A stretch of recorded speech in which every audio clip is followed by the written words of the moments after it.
Hey there, my name is Drew Brashler, and in this video, I want to teach you about the Waves Q4, which is on your Waves eMotion LV1 Classic mixer. Now, this is the main EQ plugin on your LV1 Classic, and today I'm going to dive in and show you how to use it.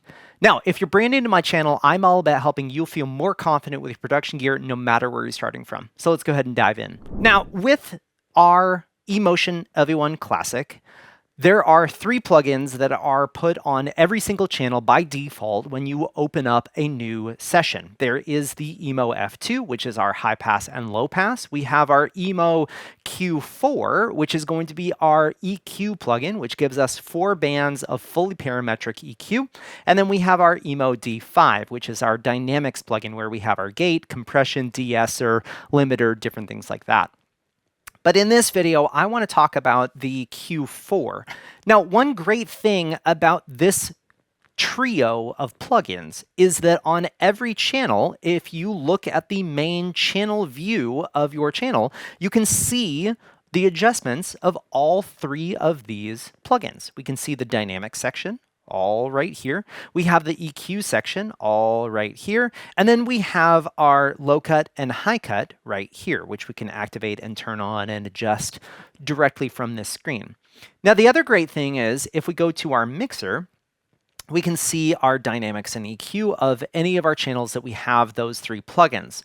Now, you'll notice that on my Vocal 12, we don't have these options. And if I go to my channel, we don't see any of this. And that's because in my rack, I don't have any of these plugins inserted on this channel currently. And so if I wanted to, I could go into my plugin list and go to my EQ, and we can just drop in my F2, and then we can go and drop in my Q4. And then if we go back to the channel view, now we can see some of these things that I have adjustments on. Now, with the Q4, like I said, it was fully parametric for 4 bands of EQ. So when we go into this, we have our 4 bands down here on the bottom of our EQ plugin. Now, what's great is this is touch sensitive, so we can go and click and drag this around as we want to. We can boost and cut, and then we can also go and adjust our Q down here on this adjustment. Now, each one of these bands has a couple different options for us as far as what type of band it is. So on our 1, I can go down here to the bottom and I can click through these different things and change the type of EQ it is. So this is a shelf, this is a cut, this is a type of shelf that gives a little bit more of a boost to the high end and a little bit less of a cut on the low end. And I'll show that to you in a little bit. And when I say high end and low end of that, I'm actually talking about the dB adjustments, and I'll show that to you in a little bit. And then we have our bell-shaped curve. In the 2 and 3, we have our same adjustments of our low shelf and our bell. On 3, we have a high shelf and a bell. And then on 4, we have our bell, we have our high shelf, we have our high cut, and then we also have that little funky boost thing that we have. Now, with the little boost thing, let's talk about the difference between that.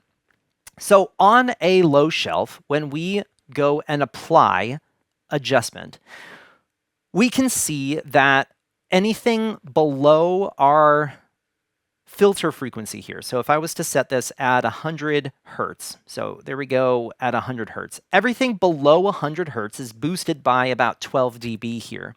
Now we also notice that there's a little bit of a cut that's happening right here. So we can see that this is going up and then down, and there's a little bit of a cut. We can actually adjust this by adjusting our Q, or our bandwidth of this filter. So the flatter this is, the farther of an adjustment or transfer that we have between our unaffected and our affected with this filter. This is a wide bandwidth adjustment. If we take this Q higher, it's actually going to make it more of a sharp curve. And what we'll notice is that on the low side, below our 0 point, we'll notice that there's a cut that's happening right here before the filter frequency and a boost that's happening on below the filter frequency with this low shelf. Now, of course, I can go and apply even more and more. So if I bring this down to about 6 dB and I adjust this Q all the way to 6.5, we can see that there is about a 15 dB boost that's happening right here on my frequency. And then we have about a 12 dB cut that's happening right about 128 Hertz.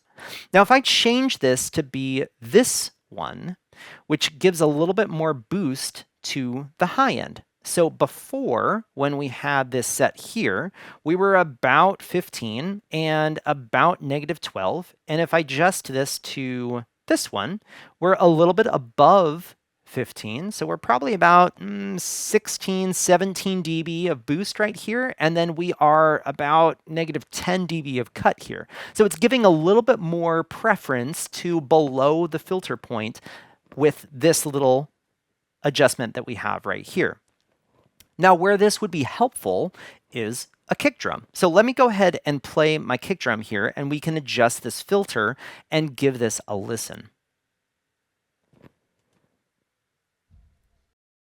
So we have my kick drum here, and obviously this is a pretty boring sounding kick because I have no EQ. And let's go to our filter frequencies, and we can see that this is completely off right here. And so if I go and boost this, we can all of a sudden get more low end. But one thing that I want to cut out is the sound of this. And let me make this a little bit more narrow over Q. This is like a pillowy sound that happens on every kick drum. Now, it also depends on how the kick drum is tuned, what kind of heads it has, what kind of player it is, everything like that. But on this particular drummer, I'm wanting to cut some of this sound out. So what I can do is, using this filter 1, I can go and add low end. And if I adjust this Q, I can actually add a little bit more impact where that fundamental frequency is of that kick drum and cut out some of that frequency of that pillowiness.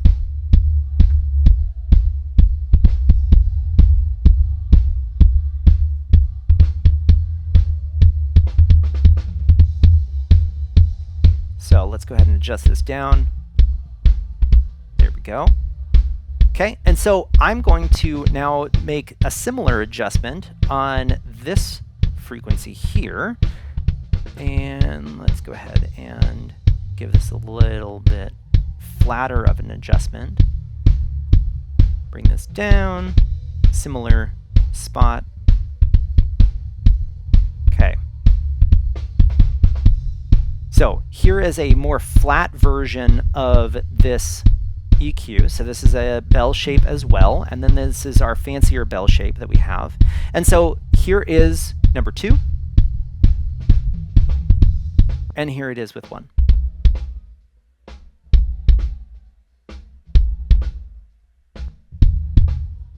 So we can notice the difference between these is that this one has a little bit deeper of a sound because we are boosting that primary fundamental frequency up about, 16, 17 dB, which is a lot of gain that we have going on here. But we're also boosting the really low frequency around this 32, kind of 40 Hertz area.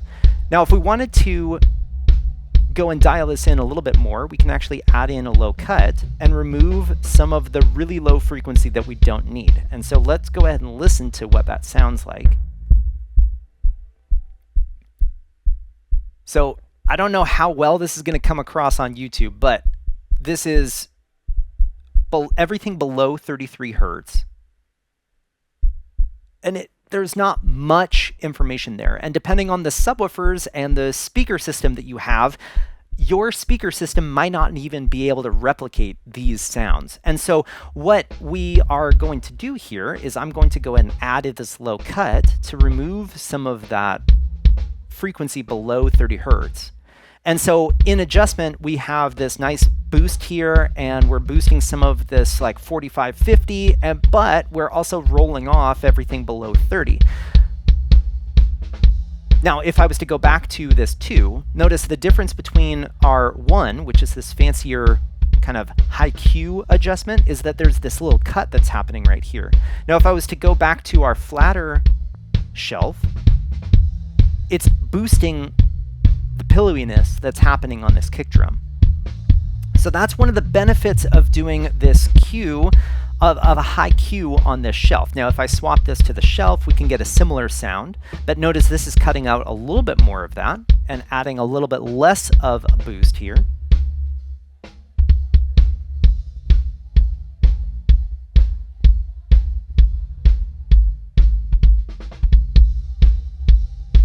Okay, I preferred this one about right there. And so then from here, we can go and shape this EQ of this kick drum even more. So for instance, if we wanted to remove some of the boxiness of this kick drum, we can go to a bell-shaped curve, and we can go and adjust this and find that frequency. So I'm going to go ahead and turn off this boost here, and let's go ahead and find this. Now, with a bell-shaped curve, we have a wide Q, or a wide adjustment, and notice we're making a very large adjustment of our EQ. And if we make this narrow, we're making a very small adjustment. Now, a high Q, or a narrow bandwidth, is going to be perfect for removing a problem frequency. So for instance, a snare drum that has a ringing overtone, or a piece of feedback that's coming through on a vocal microphone. Those are going to be very good things to attack with a high Q, or a narrow bandwidth EQ adjustment. So we can go and seek where that is, boost it up, find it, and then we can just cut it out. So for instance, if you have a microphone that's feeding back at 1K, you can go ahead and take an EQ, carefully boost it, find where that feedback point is, and then we can go ahead and cut that out by several dB, maybe 6 dB. And then we can boost that channel volume up a little bit higher. That's how we would ring out a microphone. Now, if you're wanting to make tonality change to an instrument, we want to be reaching for a wider bandwidth, or a low Q adjustment. That's going to be a more musical adjustment that we would be making to a channel. So for instance, on this kick drum, I wanted to remove some of the little boxiness. So I'm going to start with a Q of about 2, and then we can go shape it from there. So let's go ahead and boost this up and find a problem frequency that we want to remove. So let's go ahead and listen to that kick drum.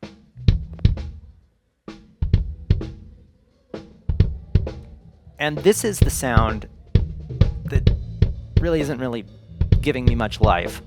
So what we can do is we can just remove some of that. So here it is with that. Okay, and just with this one EQ adjustment, that's without, that's with, kind of hard to hear.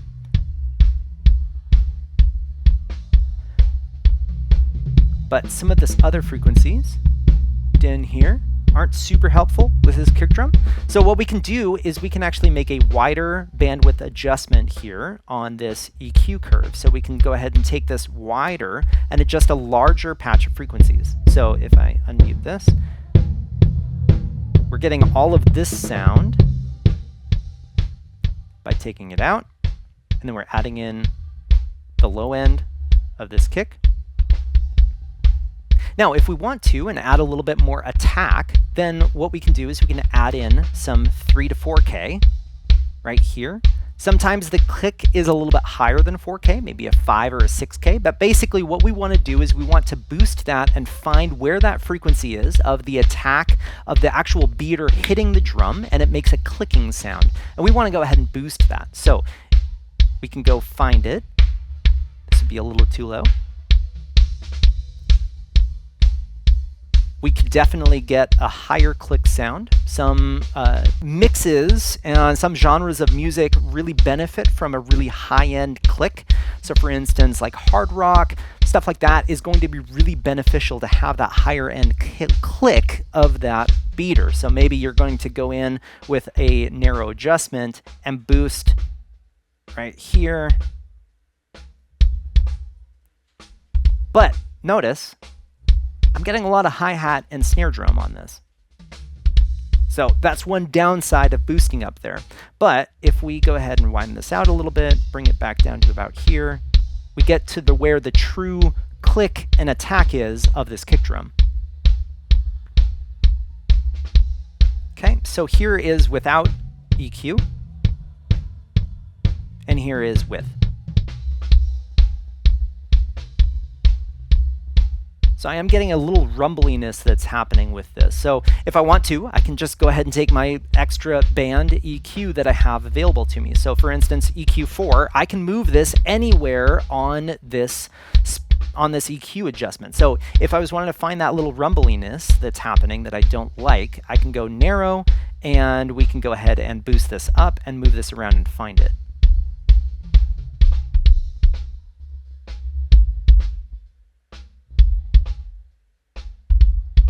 About right there.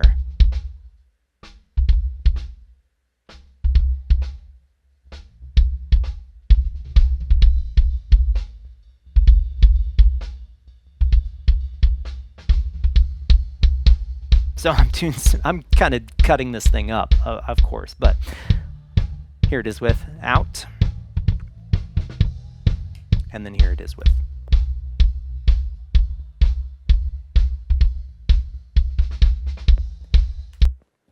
Now, what's great is on every single channel of your LV1 Classic, this plugin is included. So it's already loaded on all of those channels. Now, if you don't want to use this and you want to use a different EQ, you can absolutely do that. You can go in and make this drop down, and we can remove this plugin, and we can go add in a different EQ. So we can go to our plugin list, and then we have all of these EQs that are available from Waves that we can put on any of our channels. Now, of course, you would just need to add the license. So you need to own the license for these plugins.